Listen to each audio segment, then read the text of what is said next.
Hi dears, എല്ലാവർക്കും പുതിയ വീഡിയോയിലേക്ക് സ്വാഗതം. അപ്പോൾ ഇന്നലെ ഇഡ്ഡലിക്ക് വേണ്ടി മാവ് അരച്ച് വെച്ചതാട്ടോ. അപ്പോൾ അരയ്ക്കാൻ നേരത്തെ ഞാൻ ഉപ്പ് ചേർക്കാറില്ല. രാവിലെ നമ്മൾ ഇഡ്ഡലി ഉണ്ടാക്കാൻ നേരത്താണ്, ഇഡ്ഡലി ആയാലും ദോശ ആയാലും അപ്പമായാലും നമ്മൾ തലേന്ന് അരച്ച് വയ്ക്കുന്ന മാവിൽ ഞാൻ തലേന്ന് ഉപ്പ് ചേർക്കാറില്ല കേട്ടോ. പിറ്റേ ദിവസം നമ്മളത് ഉണ്ടാക്കാൻ നേരത്താണ് ഉപ്പ് ചേർത്ത് ഇളക്കാറുള്ളത്. അപ്പോൾ ഇന്ന് ഇഡ്ഡലിയാണ് രാവിലത്തെ ബ്രേക്ക്ഫാസ്റ്റിന്. അപ്പോൾ അതിൻ്റെ മാവൊക്കെ റെഡിയാക്കിയിട്ട് പിന്നെ ഞാൻ ഇഡ്ഡലി തട്ടിലേക്ക് കോരിയൊക്കെ ഒഴിച്ചിട്ടുണ്ട് കേട്ടോ. പിന്നെ അതിന് കറി ഉണ്ടാക്കുന്നത് ചമ്മന്തിയാണ്, തേങ്ങാ ചമ്മന്തി. അപ്പോൾ അതിനായിട്ട് തേങ്ങയൊക്കെ ചിരകി വെച്ചിട്ടുണ്ട്. ഇന്ന് മുളക് പൊടി ഇട്ടിട്ട് ആണ് ലൈറ്റ് കളറായിട്ട് ചമ്മന്തി ഉണ്ടാക്കാമെന്ന് വിചാരിച്ചു. ഇടയ്ക്ക് പച്ചമുളക് ഇടും, അങ്ങനെ ഓരോ ദിവസത്തെ മൂഡനുസരിച്ചാട്ടോ. അപ്പോൾ ഇന്ന് ഒരു കഷ്ണം ഇഞ്ചി, 2 ഉള്ളി, വേപ്പില, മുളക് പൊടി ഒക്കെ ചേർത്തിട്ടാണ് ചമ്മന്തിക്ക് അരയ്ക്കണത്. അപ്പോഴത്തേനും ആദ്യത്തെ ട്രിപ്പ് ഇഡ്ഡലി റെഡി ആയിട്ടുണ്ട് കേട്ടോ. അപ്പോൾ അതൊക്കെ ഞാനൊരു പാത്രത്തിലേക്ക് കൊട്ടിയതാണ്. ഇഡ്ഡലിയൊക്കെ നല്ല സോഫ്റ്റായിട്ട് തന്നെ കിട്ടിയിട്ടുണ്ട്. പിന്നെ ഞാൻ അപ്പുറത്തെ ചമ്മന്തിയും റെഡിയാക്കിയായിരുന്നു കേട്ടോ. അപ്പോൾ ചമ്മന്തിയും ഇഡ്ഡലിയും റെഡി ആയിട്ടുണ്ട്. അപ്പോൾ ബ്രേക്ക്ഫാസ്റ്റ് റെഡി ആയിട്ടുണ്ട്. അടുത്ത ട്രിപ്പ് ഞാൻ വേവിക്കാനായിട്ട് വെച്ചിട്ടുമുണ്ട് കേട്ടോ. അങ്ങനെ ബ്രേക്ക്ഫാസ്റ്റൊക്കെ കഴിഞ്ഞിട്ടുണ്ട്. പിന്നെ ഇന്ന് മീൻ കിട്ടിയിട്ടുണ്ട് കേട്ടോ. അപ്പോൾ ഇന്ന് കിളിമീൻ എന്നാണ് ഇതിനിവിടെ പറയണത്. അപ്പോൾ ഇന്ന് കിളിമീൻ കിട്ടിയിട്ടുണ്ട്. അപ്പോൾ അത് നന്നാക്കാനായിട്ട് എടുത്തതാണ്.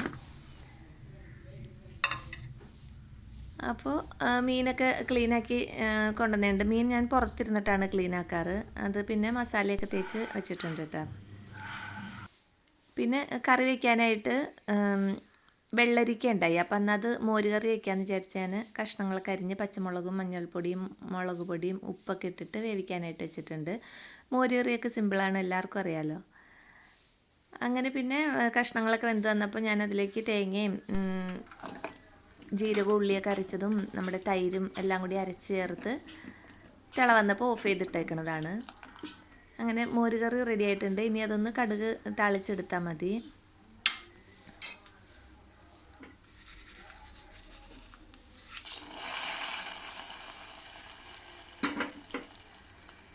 അപ്പോൾ അതിലേക്ക് കടുകും വറ്റൽമുളകും വേപ്പിലയൊക്കെ താളിച്ച് ഉലുവയും കൂടി താളിച്ചാണ് ഒഴിച്ചത്.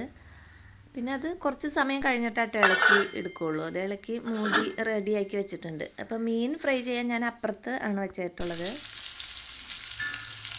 അത് ഫ്രൈ ആയി വരുന്നേ ഉള്ളൂ. അങ്ങനെ അതൊക്കെ ജോലികളൊക്കെ ചെയ്തുകൊണ്ടിരിക്കുകയാണ്. പിന്നെ അത് കഴിഞ്ഞപ്പോഴത്തേനും കുറേ പാത്രങ്ങളൊക്കെ ഉണ്ടായി കഴുകാൻ. അതൊക്കെ കഴുകി തിണ്ണയൊക്കെ തുടച്ചിട്ടിട്ടുണ്ട്.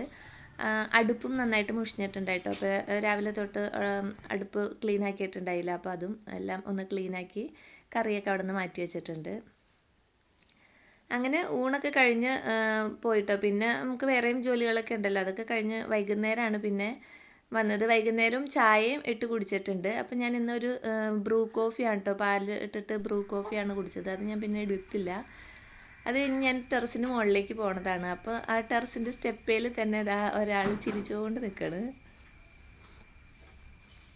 അപ്പോൾ ഞാനതൊന്ന് വീഡിയോ എടുത്തുകൊണ്ടിരിക്കുമ്പോൾ നമ്മുടെ കോഴി അവിടെ നിന്നിട്ട് എന്നെയും കൂടി എടുത്തോളാൻ പറഞ്ഞ് കൂവണതാട്ടോ. അതിനെ കിട്ടിയില്ല, അപ്പോഴത്തേനും അത് പോയി.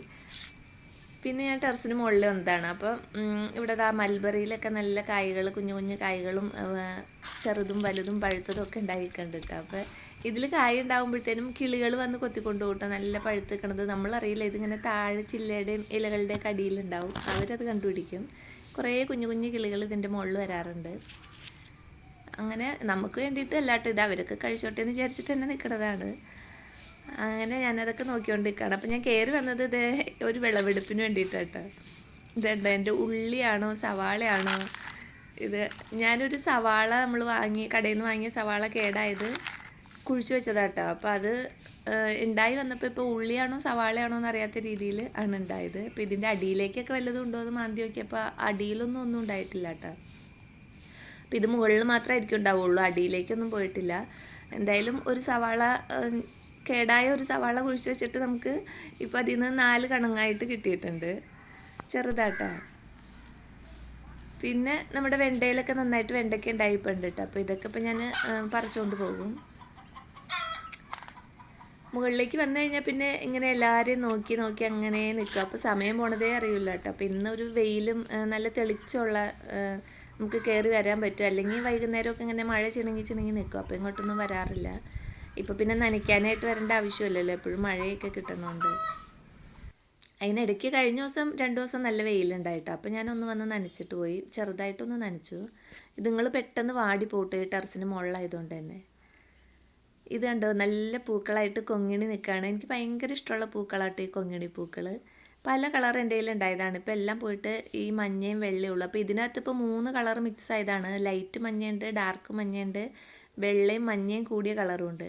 ഇതിന് 3നും 3 സ്മെല്ലാണ് കേട്ടോ. ഡാർക്ക് മഞ്ഞയ്ക്ക് നമ്മുടെ സാധാരണ കൊങ്ങിണിയുടെ മണമാണ്. പക്ഷേ ഈ വെള്ളയും മഞ്ഞയും കൂടി ഇതിന് ഒരു നല്ലൊരു പെർഫ്യൂമിൻ്റെ സ്മെല്ലാണ്.